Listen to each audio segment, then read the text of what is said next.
So some of them are calling it a beer war. Is this the end of the monopoly? I think it spells the end of the monopoly, doesn't it? And I think it's great for consumers. It's great news for consumers because the more competition that we've got in our own market on our front doorstep, the more it's going to drive prices down and things like availability. So bully for the consumer. But SAB is definitely not going to give up that easily. What are their strategies for this year? Well, I think SAB have taken a knock. I don't think that they were particularly happy 3 years ago when they lost the rights to produce Amstel. But it was an inevitability in the modern South African society that these big monoliths had to give up some of their grip.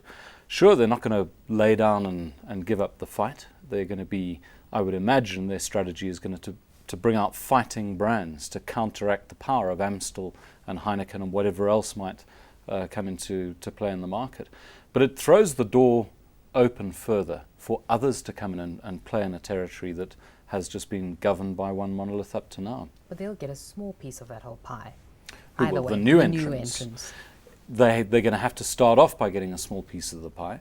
But I think South Africans have historically been exposed to limited choice in all sectors of markets.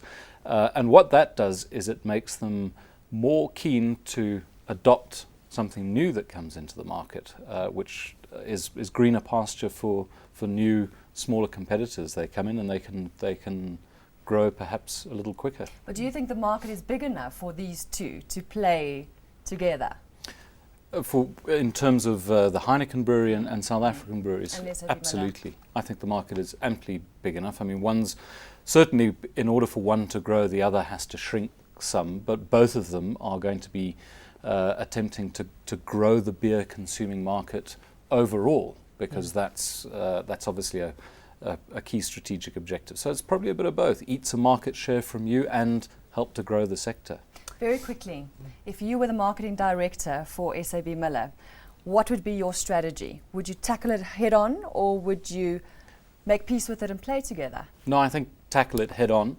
Identify those fighting brands. How can I stop them growing their share of the market with their brands by competing in the lower order brands as well as the premium brands? So develop the fighting brands, but not in an unfair play way. I think we've seen examples of the SAA apparent behavior and their competitors and trying to squash the competitors. I don't think that strategy would do them any favors at all.